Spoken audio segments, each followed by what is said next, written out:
Dear students, welcome to my YouTube channel. आज हम बहुत ही सिंपल टॉपिक स्टडी करेंगे, वो है कंडेंसेशन इन हाइड्रोलाइसिस। अब जो कंडेंसेशन और हाइड्रोलाइसिस का कॉन्सेप्ट है, ये इसका जो बेसिक कॉन्सेप्ट समझना बहुत लाजमी है, क्योंकि इस चैप्टर को समझने के लिए कंडेंसेशन और हाइड्रोलाइसिस का बेसिक कॉन्सेप्ट समझना बहुत ही इम्पोर्टेंट है। इसलिए आज का ये वीडियो भी बहुत ही इम्पोर्टेंट है। इस वीडियो को इसलिए आखिर तक जरूर देख लें, और इस टॉपिक से रिलेटेड जो भी क्वेश्चन हो आप कमेंट सेक्शन में जरूर पूछ सकते हैं। Let us start. Before starting condensation in hydrolysis, let us see what are macro and micro molecules. Macro molecules ऐसे बायोलॉजिकल मॉलिक्यूल्स को कहते हैं जिनका लार्ज मॉलिक्यूलर वेट होता है। इनको हम पॉलीमर्स भी कहते हैं।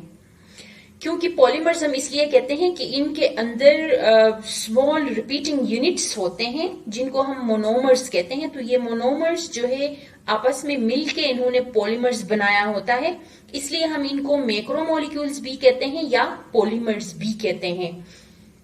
इस डायग्राम में देख लें आप, this is macromolecule, this is again macromolecule, और ये भी एक मैक्रोमोलिक्यूल है।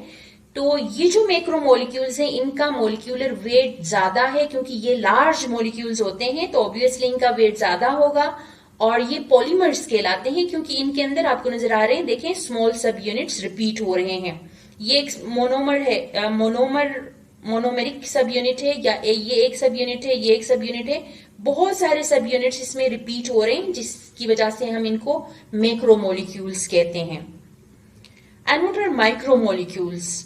ये उन इंडिविजुअल सब यूनिट्स को हम कहते हैं जो कि पॉलीमर्स बनाते हैं, जो कि मैक्रोमोलिक्यूल्स बनाते हैं। उन सब यूनिट्स को हम मोनोमर्स कहते हैं या फिर माइक्रोमोलिक्यूल्स कहते हैं। इनको हम माइक्रोमोलिक्यूल्स कहेंगे क्योंकि इनका जो मोलिक्यूलर वेट होता है वो बहुत ही कम होता है एज कंपेयर टू मैक्रोमोलिक्यूल्स, इसलिए हमने इनको माइक्रोमोलिक्यूल्स कहा है। और इसके अंदर मोनोमर्स होते हैं। मोनोमर का मतलब है सिंगल सब यूनिट। तो ये सिंगल सब यूनिट्स जो हैं वो क्या करते हैं, वो आपस में कंबाइन होके मैक्रोमोलिक्यूल्स बनाते हैं या पॉलीमर्स बनाते हैं। पॉली का मतलब होता है मेनी सब यूनिट्स के साथ कोई कंपाउंड हो, तो उसको हम पॉलीमर कहते हैं। अब ये कैसे बनते हैं? ये जो मैक्रोमोलिक्यूल्स और माइक्रोमोलिक्यूल्स की जो इंटर कन्वर्जन होती है, वो दो स्पेसिफिक टाइप के केमिकल रिएक्शंस के थ्रू होती है, and they are known as condensation reaction and hydrolysis. Condensation का प्रोसेस कब होगा कि बहुत सारे ऐसे मोनोमर्स या फिर माइक्रोमोलिक्यूल्स जब आपस में कंबाइंड हो जाते हैं through the process of condensation reaction, तब जाके ये मैक्रोमोलिक्यूल्स की फॉर्मेशन कर देते हैं। और जब ये मैक्रोमोलिक्यूल्स के अंदर हाइड्रोलाइसिस का प्रोसेस होता है, तो वो दोबारा हमारे पास माइक्रोमोलिक्यूल्स बनाते हैं या मोनोमर्स बनाते हैं, जो कि अभी हम डिटेल में स्टडी करेंगे। कंडेंसेशन एंड हाइड्रोलाइसिस के जो प्रोसेसेस हैं। अब एक्चुअली कंडेंसेशन का जो प्रोसेस है उसमें होता क्या है कि टू मोनोमर्स ज्वाइन, एक मोनोमर से एक OH निकलता है और दूसरा जो मोनोमर है वहां से H निकलता है। ये OH और H आपस में कंबाइन हो जाते हैं और वाटर की फॉर्मेशन होती है। और जबकि दो मोनोमर्स आपस में ज्वाइन हो जाते हैं, and the product is known as dimer. Obviously दो मोनोमर जब मिले हैं तो इसको हम डाइमर कहेंगे। डाइमर का मतलब जिसमें दो मोनोमेरिक सब यूनिट्स हों, तो उसको हम डाइमर कहेंगे। और अगर ये फिर मजीद ये रिएक्शन रिपीट होता जाता है, मजीद सब यूनिट्स इनमें एड अप होते जाते हैं, तो इसके रिजल्ट में हमारे पास पॉलीमर बनता है, लार्ज मॉलिक्यूल की फॉर्मेशन होती है। अब वो डिपेंड करता है कि कितना लार्ज बनता है। जितने नंबर ऑफ सब यूनिट ज्यादा होंगे उतना ही लार्ज पॉलीमर की सिंथेसिस होती है। And this is also known as dehydration synthesis. Dehydration का मतलब है रिमूवल ऑफ वाटर। अब इस प्रोसेस में आपने देखा कि वाटर की फॉर्मेशन होती है, क्योंकि जब एक मोनोमर दूसरे मोनोमर के साथ कंबाइन होता है, तो एक मोनोमर का OH ग्रुप निकलता है, दूसरा मोनोमर का H ग्रुप निकलता है, तो वो H और OH आपस में कंबाइन हो जाते हैं और यहाँ पे मोनोमर्स भी आपस में कंबाइन हो जाते हैं, बॉन्ड डेवलप हो जाती है, वाटर मॉलिक्यूल की फॉर्मेशन होती है, वाटर की रिमूवल हो जाती है। इसलिए इस रिएक्शन को हम डिहाइड्रेशन सिंथेसिस भी कहते हैं।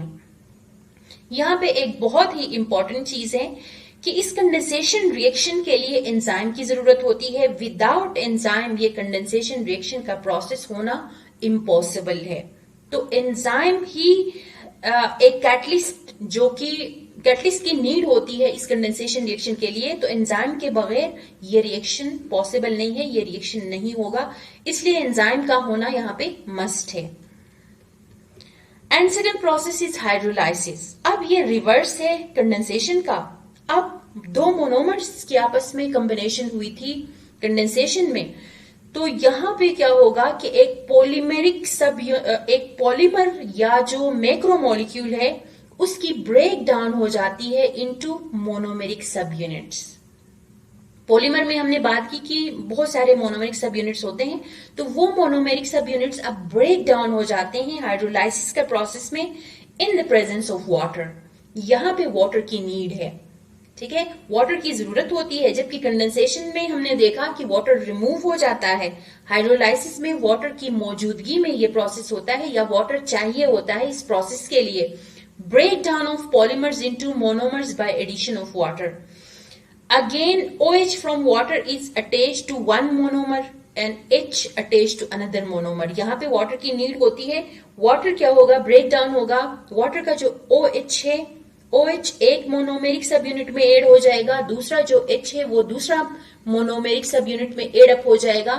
एज ए रिजल्ट क्या होगा कि वो मोनोमेरिक सब यूनिट्स ब्रेक डाउन हो जाते हैं और फिर ये मोनोमर्स की फॉर्मेशन होती है। पॉलीमर ब्रेक डाउन होके सिंपली मोनोमर्स बनाते हैं। इस प्रोसेस को हम हाइड्रोलाइसिस कहते हैं। And the best example of hydrolysis is all food digestion in our body. हमारे बॉडी के अंदर जो फूड की डाइजेशन होती है, जिसमें लाइपेजेस वगैरह हैं जो लिपिड को ब्रेक डाउन करते हैं, या प्रोटीएजेस वगैरह हैं, तो ये वाटर की प्रेजेंस में क्या करते हैं, यस लिपिड इज लिपिड क्या है हमारे पास, दैट इज पॉलीमेरिक, इसकी यूनिट होती है, मतलब कि ये लार्ज कंपाउंड है, इसकी ब्रेक डाउन हो जाएगी, तो एज रिजल्ट क्या होगा कि मोनोमेरिक फैटी एसिड्स हमारे पास रिलीज हो जाएंगे। सिमिलरली प्रोटीएजेस क्या करेंगे कि प्रोटीन्स हैं, प्रोटीन इज पॉलीमर ऑब्वियसली, तो पॉलीमर को ब्रेक डाउन करेगा प्रोटीन वाटर की मौजूदगी में, तो एज रिजल्ट हमारे पास एमाइनो एसिड्स रिलीज हो जाएंगे। तो इस प्रोसेस को हम हाइड्रोलाइसिस कहते हैं। एंड बेस्ट एग्जांपल्स हमारे पास हमारे बॉडी के अंदर जो फूड की डाइजेशन है। Here you can see in this diagram that this is condensation process, जहां पे डाइमर की फॉर्मेशन हो रही है। ये एक मोनोमर है, ये दूसरा मोनोमर है। जब ये दो मोनोमर्स आपस में कंबाइन हो जाएंगे तो एक मोनोमर का OH और दूसरे मोनोमर का जो H है वो आपस में कंबाइन हो जाएंगे कंडेंसेशन प्रोसेस के दौरान और वाटर की फॉर्मेशन होती है। और ये दो मोनोमर्स अगेन कंबाइन हो जाएंगे इस प्रोसेस के दौरान, तो ये डाइमर की फॉर्मेशन होती है। अब ये डाइमर अगर दोबारा ब्रेक डाउन होके मोनोमर्स में अगर कन्वर्ट हो जाएगा तो उस दौरान हाइड्रोलाइसिस का प्रोसेस होगा। अगेन दिस नीड्स वाटर, इसको वाटर की जरूरत होगी। वाटर में से एक H जाके एक मोनोमर के साथ बाइंड होगा और OH जाके दूसरा मोनोमर के साथ जब ये बाइंड होगा तो हाइड्रोलाइसिस का प्रोसेस होगा और इस तरह से अलग दो मोनोमर्स की फॉर्मेशन हो जाती है। अगर ये प्रोसेस मजीद रिपीट हो रहा हो, जिसको हम पॉलीमराइजेशन कहते हैं, तो बहुत सारे मोनोमेरिक सब यूनिट्स अगर इनकी आपस में कॉम्बिनेशन होगी, एंड टू एंड ये एक दूसरे के साथ बाइंड हो जाएंगे through the process of condensation reaction. इस मोनोमर के पास एक H है, दूसरा जो है OH है, ये एक मोनोमर है, इसका H है, ये OH है, तो ये OH और इस H का, इस मोनोमर का OH और दूसरा जो मोनोमर है उसका H आपस में कंबाइन हो जाएंगे, वाटर मॉलिक्यूल की फॉर्मेशन होगी। तो क्या होगा कि आपके पास इसी तरह से इस मोनोमर और इस मोनोमर के बीच में अगेन वाटर की फॉर्मेशन होगी, वाटर का एक मॉलिक्यूल बनेगा। इस मोनोमर और इस मोनोमर के बीच में अगेन वाटर मॉलिक्यूल की फॉर्मेशन होगी। तो इसी तरह से जो है कंडेंसेशन का प्रोसेस होगा और वाटर मॉलिक्यूल्स, यहाँ पे बहुत सारे वाटर मॉलिक्यूल्स रिलीज हो जाएंगे और ये जो बहुत सारे मोनोमेरिक सब यूनिट्स थे वो अब एक पॉलीमेरिक सब यूनिट में कन्वर्ट हो गए। देखें, this is known as polymer, क्योंकि इसमें बहुत सारे मोनोमेरिक सब यूनिट्स मौजूद हैं।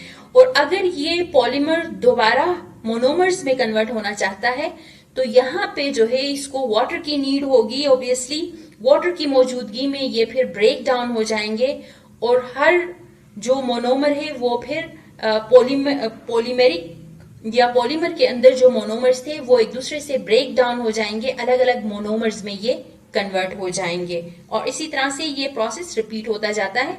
और इस पॉलीमर की साइज डिपेंड करता है कि कितने मोनोमेरिक सब यूनिट से वो इनिशियली बना है। तो इतने ही मोनोमेरिक सब यूनिट्स, हाइड्रोलाइसिस जब होगा तो इतने ही मोनोमेरिक सब यूनिट्स की फॉर्मेशन होती है। Thank you so much for watching my video.